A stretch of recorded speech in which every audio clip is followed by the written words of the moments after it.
Welcome to Telangana వెలుగు. నేను మీ రాజు.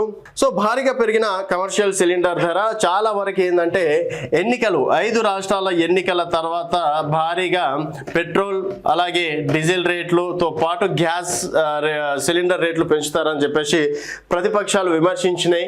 అయినప్పటికీ పెట్రోల్ డీజిల్ ధర పైన ఎటువంటి మార్పులు చేర్పులు మాత్రం చేయలేదు. కాకపోతే గ్యాస్ పైన, కమర్షియల్ గ్యాస్ పైన మాత్రం భారీగా పెంచడం అనేది జరిగింది. సో హోటళ్లు ఇతర వాణిజ్య అవసరాల కోసం వినియోగించే 19 కేజీల సిలిండర్ పై ఏకంగా 993 రూపాయలు పెంచడం అనేది జరిగింది. సో ఇప్పటికీ దాదాపుగా 2000 రూపాయలు ఉన్నటువంటి ధరని దళారులు 3000 నుంచి 4000 రూపాయలకు అంటే డబుల్ రేట్లకు అమ్ముకుంటున్నటువంటి పరిస్థితి. సో ఇక్కడ 30 రూపాయలు ఉన్నటువంటి టిఫిన్ ధర ఏకంగా 40 రూపాయలకు పెంచడం, తర్వాత 100 రూపాయలు ఉన్నటువంటి ఏదైనా వస్తువు ఉంటే అది 120 రూపాయల వరకు పెంచడాలు అనేది జరిగింది.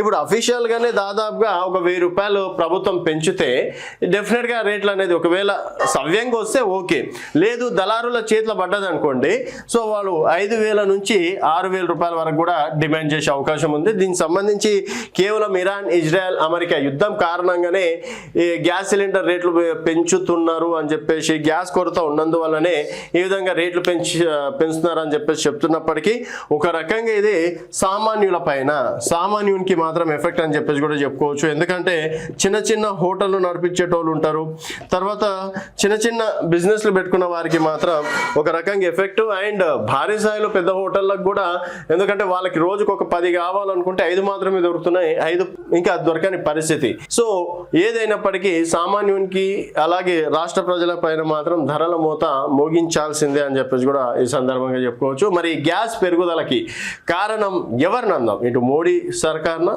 రాష్ట్ర సర్కార్నా, లేకపోతే ప్రపంచ యుద్ధాలు ఈ విధంగా జరుగుతున్నాయి కాబట్టి ఇది మన బ్యాడ్ లక్ అనుకుందామా అనేది మీ అభిప్రాయాల కింద కామెంట్ రూపంలో తెలియజేయండి. చూస్తూనే ఉండండి తెలంగాణ వెలుగు.